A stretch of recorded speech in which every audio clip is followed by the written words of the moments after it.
आपण पाहतात BN news Badlapur नामा। बाबासाहेबांचे क्रांती विचार हेच संचित। प्राध्यापक विलास शेजूळ। मी आपला प्रतिनिधी विजय गायकवाड यांचा विशेष रिपोर्ट।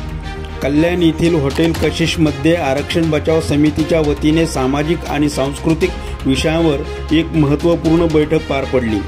या बैठकीत समितीचे अध्यक्ष प्राध्यापक विलास शेजूळ यांनी प्रभावी मार्गदर्शन करताना स्पष्ट सांगितले की बाबासाहेबांच्या क्रांतीच्या विचारावर कुणी आघात करत असेल तर आपण मागे हटता कामा नये।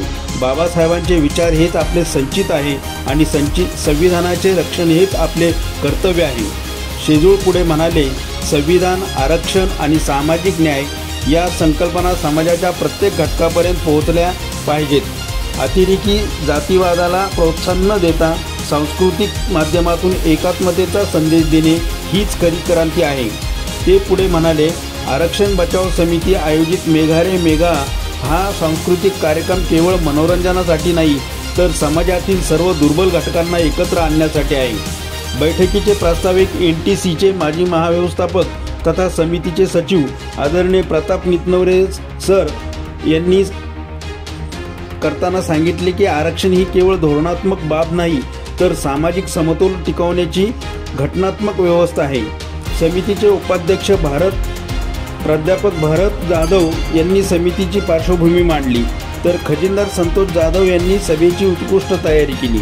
यावेळी समाधान मोरे, भूपती मोरे, समितीचे कार्यकारिणी सदस्य पत्रकार विजय Gaikwad, Subhash Kamble, Sharad Kalawant, YSN Jadhav, Vivek Jagtap, professor VR Mhaske, Manoj Jadhav, Shalini Patel, Rajesh Gaikwad, doctor Vishal Nikalje, Ketan Rokade, Kushal Nikale आदी मान्यवर उपस्थित होते। Advocate Shankar Ramteke, advocate Uday Rasal, advocate Ravindra Jawale, doctor Vishal Nikalje, Pratibha Bhosale, doctor advocate Chandramani Mohite आदींनी आरक्षण आणि सामाजिक न्यायावर आपले सखोल विचार मांडले। समितीचे उपाध्यक्ष भारत जाधव यांनी आभार मानताना सांगितले, मेघा रे मेघा हा कार्यक्रम फुले शाहू आंबेडकरांच्या विचारांचा प्रसार करण्याचे माध्यम ठरेल। बैठकीतून समितीच्या कार्याचा नवा दिशा नकाशा ठरवण्यात आला असून या कार्यक्रमातून सामाजिक समतेचा नवा अभ्यास सुरू होईल असा विश्वास उपस्थितांनी व्यक्त केला। संविधान वाचवा, आरक्षण वाचवा, समाज एकत्र आणा। मी आपला प्रतिनिधी विजय गायकवाड, प्रस्तुत आरक्षण बचाव समिती।